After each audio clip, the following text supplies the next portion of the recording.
সাধারণ জনগণের আস্থার জায়গা, ভরসার জায়গা হচ্ছে পুলিশ।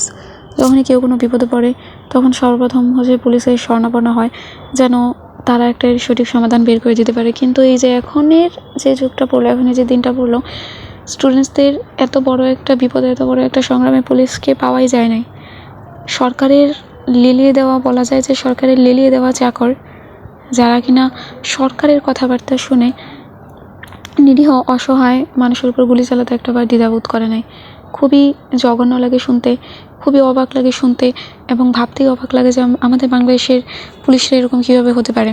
কারণ আপনারা নিজ নিজ জায়গা থেকে একটাবার ভেবে দেখুন, কত মার বুক খালি হয়েছে। আমরা তো অবশ্যই ভিডিও ক্লিপসে যে জিনিসগুলো দেখলাম, একটা ছেলেকে ট্যাঙ্কের উপর থেকে নিচে কীভাবে ফেলে দিয়ে আবার গুলি করা হলো, এই জিনিসগুলো আসলে ভাবার মতো না। বা কতটা জঘন্য পরিমাণে মন মানসিকতা আমি দেখলাম যে ওদের নাকি ইউনিফর্ম চেঞ্জ করা হবে। ইউনিফর্ম চেঞ্জ করার পাশাপাশি আপনাদেরকে একটা জিনিস বলি, আপনারা যেহেতু নিজেদের পুলিশের ইউনিফর্ম নাকি চেঞ্জ করা হবে, সব জিনিস চেঞ্জ করা হবে, পাশাপাশি নিজের মন মানসিকতাকে একটু পরিবর্তন করবেন। কারণ নিজের মন মানসিকতা যদি পরিবর্তন না হয়, দেশ পরিবর্তন হবে না, দেশ সংস্কার হবে না।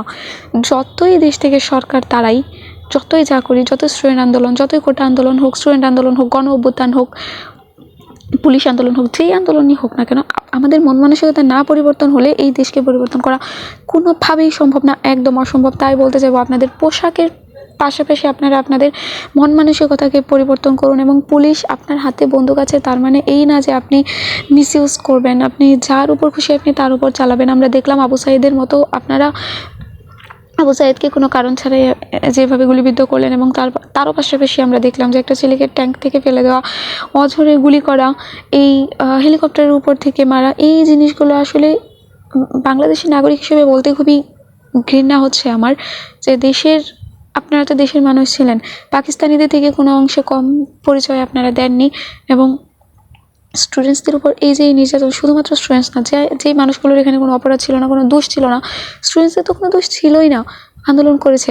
তারও পাশাপাশি যে বাচ্চাগুলো, ছোট বাচ্চাগুলো, কলেজের বাচ্চা, স্কুলের বাচ্চা, ছোট বাচ্চা, 4 বছরের বাচ্চা, 3 বছরের বাচ্চা, 2 বছরের বাচ্চা, বাবার কোলে মারা গেল, বাবা মারা গেল, এই জিনিসগুলো কখনোই আমাদের এই সমাজে কাম্য নয়। এবং আপনারা যে কাজটা করেছেন, আমি পরবর্তীতে এই একটা জিনিসই বলতে চাইবো যে নিজের মনের পরিবর্তন করেন, নিজের মন সংস্কার করেন। দেশ সংস্কারের কথা ভাবছেন, নিজের মন সংস্কার করেন। আগে নিজের মনের পরিবর্তন করেন। পুলিশ ভাইদের বলছি, নিজের মনের পরিবর্তন করেন, নিজের মনকে ঠিক করেন। একটা শপথ নেন যে কখনোই আপনারা এভাবে আর এই অপরাধগুলো করবেন না, সাধারণ নিরীহ মানুষের উপরে এই অত্যাচারগুলো চালাবেন না। তবেই কিন্তু দেশ সংস্কার হবে। দেশের মানুষকে পরিবর্তন করতে হলে সবার আগে নিজের মনের পরিবর্তন করতে হবে, নিজের মনকে সংস্কার করতে হবে। সুতরাং এই জিনিসটা বলতে যাবো, চলুন সবাই মিলে দেশ সংস্কারের পাশাপাশি নিজের মনটাকে সংস্কার করি।